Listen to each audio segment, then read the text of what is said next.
Le vent glacial balayait la terrasse du sanatorium d'altitude, mordant la peau déjà fragilisée de Lucien. Il serra plus fort la tasse de thé entre ses mains, cherchant une chaleur illusoire. Ses poumons, meurtris par l'attentat à Beyrouth, peinaient à s'emplir de l'air raréfié. Il avait survécu miraculeusement, mais les éclats d'obus avaient laissé des cicatrices bien plus profondes que celles visibles sur son corps. La lettre froissée dans sa poche lui brûlait le cœur. Élise, sa femme, celle pour qui il avait bravé tous les dangers, celle qu'il aimait plus que sa propre vie. Lucien, je ne peux plus. Les mots, simples et cruels, résonnaient en boucle dans sa tête. Un divorce, demandé par courrier, comme une note de service. Aucune explication, aucun regret apparent, juste le froid glacial de l'abandon. Il avait cru que le pire était derrière lui, la mission secrète compromise, l'explosion, la douleur lancinante des opérations. Mais la trahison d'Élise le terrassait bien plus violemment. Il avait imaginé tant de retrouvailles, tant de moments de tendresse pour effacer les horreurs de la guerre. Au lieu de cela, il recevait cette sentence.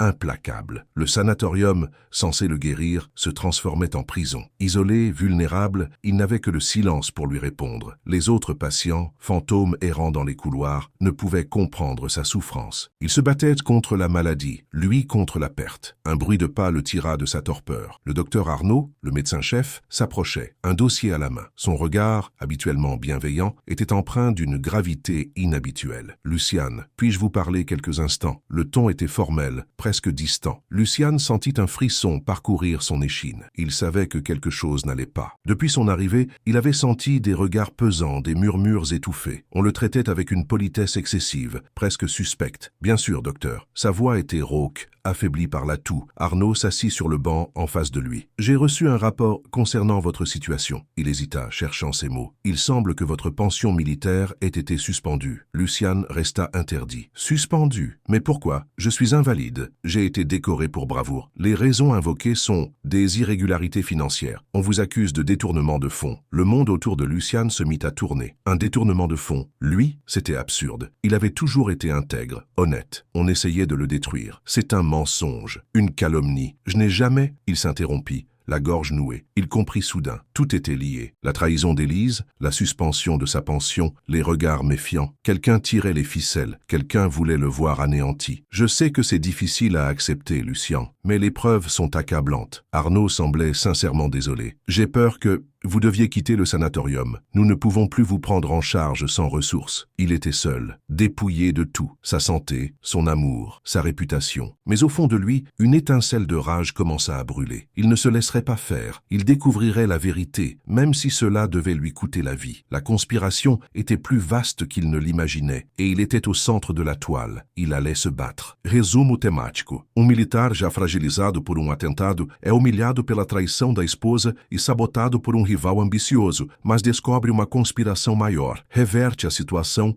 expõe a verdade e reconquista o amor perdido. « Quitter le sanatorium », Luciane répéta les mots, incrédule. Où irait-il? Sans argent, sans famille, sa santé en lambeaux. Il était littéralement jeté à la rue. Le monde s'écroulait autour de lui, méthodiquement, implacablement. Et Élise, elle est au courant de tout ça? Demanda-t-il, la voix brisée. L'espoir, même ténu, qu'elle puisse encore éprouver un peu de compassion pour lui, s'accrochait désespérément. Arnaud baissa les yeux. Je ne sais pas, Lucien. Je n'ai pas été en contact avec elle. Mensonge. Lucien le sentit. Arnaud savait quelque chose, mais il ne voulait pas le dire. Il était impliqué, lui aussi, à un degré ou à un autre. La confiance, déjà fragile, se brisa complètement. « Merci, docteur, » dit Luciane, se levant avec difficulté. La douleur dans sa poitrine était lancinante. « Je comprends. Je vais faire mes valises. » Il regagna sa chambre, le cœur lourd. Sa chambre, bientôt un souvenir. Il ouvrit le tiroir de sa table de chevet, cherchant un peu de réconfort dans les quelques objets personnels qu'il avait conservés. Une photo d'Élise, souriante, radieuse. Il la prit dans ses mains, la contemplant longuement. Comment avait-elle pu? Comment avait-elle pu le trahir ainsi? Au fond du tiroir, il trouva une vieille boîte en métal, contenant ses décorations militaires. Il la souleva et un papier glissa sur le sol. Il le ramassa. C'était une carte de visite. Au nom de commandant Renaud Valois, un nom qu'il connaissait bien. Valois, son rival, son ennemi juré, celui qui avait toujours convoité sa place, celui qu'il avait dénoncé pour la mission ratée à Beyrouth. Un éclair de lucidité le frappa. Valois, c'était lui. Il était derrière tout ça. La conspiration, la trahison, la suspension de sa pension. Il avait tout manigancé pour le détruire, pour le remplacer. Mais pourquoi Élise? Quelle était sa part dans tout ça? Une rage froide le saisit. Il ne pouvait pas rester là à se lamenter sur son sort. Il devait se battre. Il devait découvrir la vérité et il ferait payer Valois pour tout ce qu'il avait fait. Il ferma la boîte, la rangea soigneusement. Il avait un plan. Un plan risqué, audacieux, mais c'était sa seule chance. Il allait utiliser ses dernières forces, son intelligence, son expérience, pour démasquer Valois et prouver son innocence. Il sortit de sa chambre, déterminé. Il croisa Arnaud dans le couloir. « Docteur, » dit Lucien le regard perçant, « j'ai besoin de votre aide. » Arnaud le regarda, surpris. « De mon aide? Mais je sais que vous savez des choses. Je sais que vous êtes impliqué. D'une manière ou d'une autre. Je ne vous demande pas de me croire, je vous demande juste de m'écouter. Valois est derrière tout ça. Il a monté un complot pour me détruire. Et si vous ne m'aidez pas, vous serez complice. » Arnaud hésita. La peur se lisait dans ses yeux. Il savait que Lucien disait la vérité. Il avait vu des choses, entendu des conversations. Il avait fermé les yeux, par lâcheté, par peur des représailles.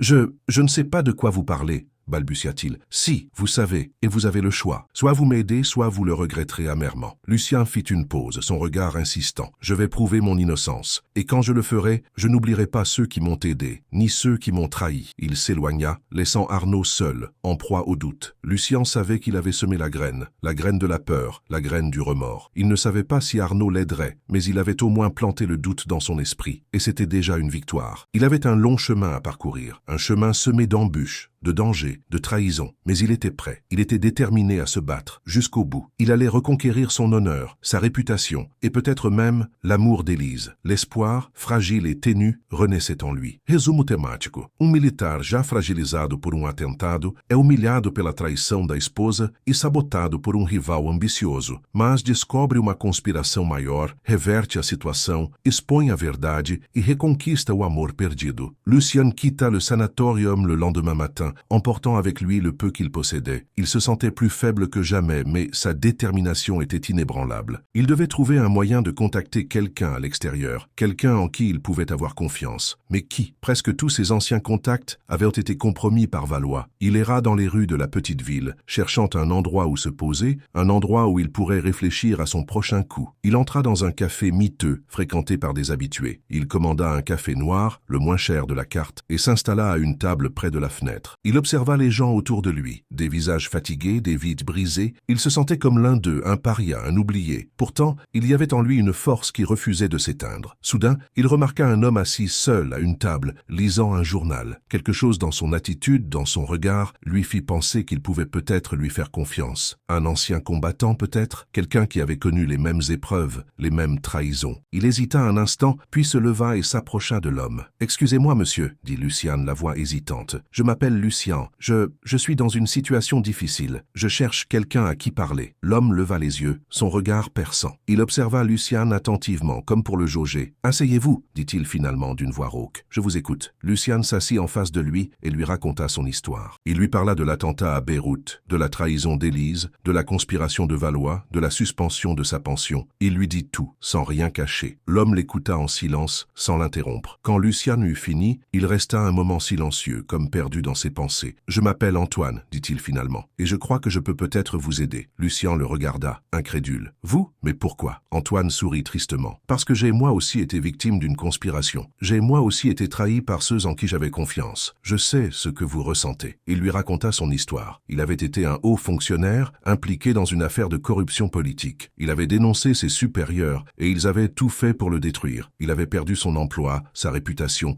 sa famille. « J'ai passé des années à me battre pour prouver mon innocence, » dit Antoine. « Et j'ai finalement réussi, mais cela m'a coûté cher, j'ai tout perdu. » Il regarda Lucien dans les yeux. « Mais je ne veux pas que vous subissiez le même sort. Je vais vous aider à démasquer Valois et à prouver votre innocence. » Lucien sentit un espoir nouveau naître en lui. Il n'était plus seul. Il avait trouvé un allié, un compagnon d'infortune, quelqu'un qui comprenait sa souffrance et sa détermination. « Comment pouvez-vous m'aider » demanda Lucien. « J'ai encore quelques contacts, » dit Antoine. « Des gens qui me doivent des faveurs. Je peux vous aider à obtenir des informations, à trouver trouver des preuves. Mais cela va être dangereux. Valois est puissant. Il a des alliés partout. Je suis prêt à prendre le risque, dit Luciane, la voix déterminée. Je n'ai plus rien à perdre. Antoine hocha la tête. Très bien. Alors commençons. Il sortit un téléphone portable de sa poche et composa un numéro. J'ai besoin de vous parler de quelque chose d'important. Lucien écouta la conversation, le cœur battant. Il savait que sa vie était sur le point de basculer à nouveau. Mais cette fois, il n'était pas seul. Il avait Antoine à ses côtés. Et ensemble, ils allaient se battre pour la vérité, pour la justice, pour l'honneur. Quelques jours plus tard, Antoine contacta Lucien avec une information capitale. Il avait découvert qu'Élise, la femme de Lucien, avait été en contact régulier avec Valois depuis des mois. Ils avaient eu des rendez-vous secrets, des échanges de courriers électroniques. « Elle est complice », dit Antoine,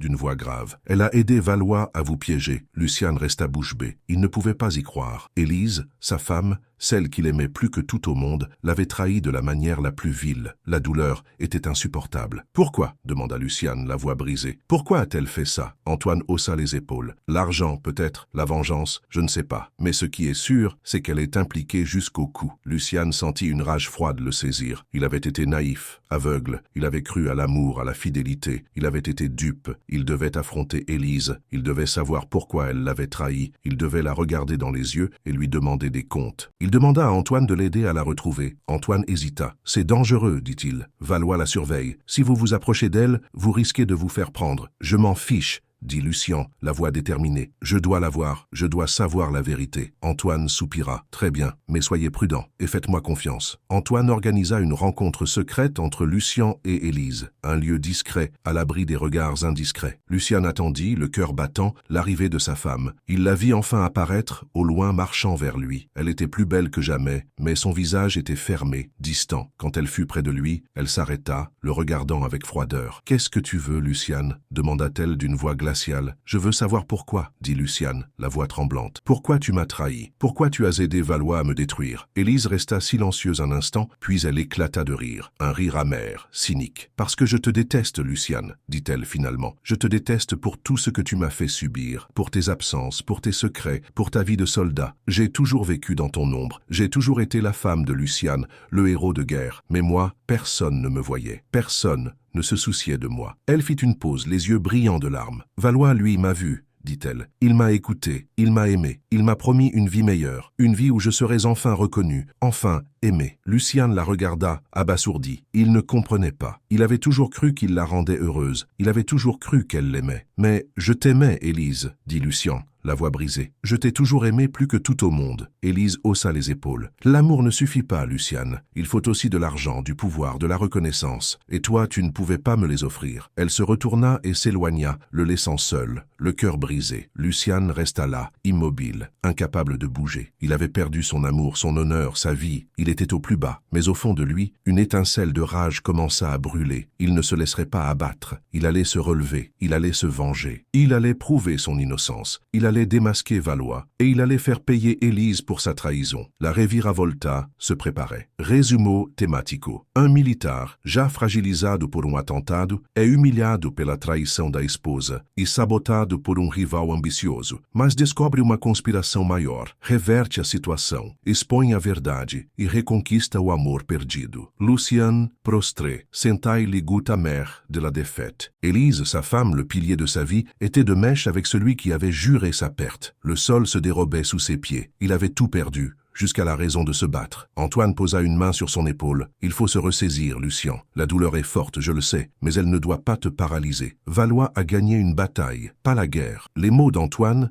simples et sincères, résonnèrent en lui comme un rappel à l'ordre. Il releva la tête, les yeux rougis mais déterminés. Antoine avait raison. Il ne pouvait pas laisser Valois le détruire. Il devait se battre pour son honneur, pour sa dignité, pour la vérité. « Qu'est-ce qu'on fait maintenant ?» demanda Lucien, la voix rauque. Antoine sourit. « On va utiliser leur propre jeu contre eux. On va leur faire croire qu'on est vaincu, qu'on a renoncé. Et pendant ce temps, on va préparer notre contre-attaque. » Il expliqua son plan. Un plan audacieux, risqué, mais qui pouvait fonctionner. Il fallait infiltrer le cercle de Valois, découvrir ses faiblesses, trouver des preuves de sa conspiration. « Ça va être difficile, » dit Antoine. Valois est bien protégé, mais il n'est pas invincible. Tout le monde a une faille, un point faible. Il suffit de le trouver. Lucien accepta le plan d'Antoine. Il n'avait plus rien à perdre. Il était prêt à tout risquer pour se venger de Valois et d'Élise. Les jours suivants furent consacrés à la préparation de leur contre-attaque. Antoine utilisa ses contacts pour obtenir des informations sur Valois et son entourage. Il découvrit que Valois était criblé de dettes, qu'il avait des liaisons dangereuses, qu'il était prêt à tout pour arriver à ses fins. Pendant ce temps, Lucien se préparait physiquement et mentalement. Il s'entraînait sans relâche, retrouvant peu à peu sa force et son agilité. Il étudiait les plans de Valois, cherchant la moindre faille, le moindre indice qui pourrait le mener à la vérité. Un soir, Antoine vint le trouver, le visage grave. « J'ai une information importante, dit-il. Valois prépare quelque chose de gros, une opération secrète qui pourrait avoir des conséquences désastreuses. De quoi s'agit-il » demanda Lucien, inquiet. « Je ne sais pas encore, dit Antoine. Mais je sais que ça se prépare dans les prochains jours. Il faut qu'on agisse vite. » Lucien sentit un frisson parcourir son échine. Il savait que le moment de la vérité approchait. Il devait tout faire pour empêcher Valois de mener à bien son plan. « On va l'arrêter, dit Lucien, la voix déterminée. On va le démasquer et le faire payer pour tout ce qu'il a fait. » Le lendemain,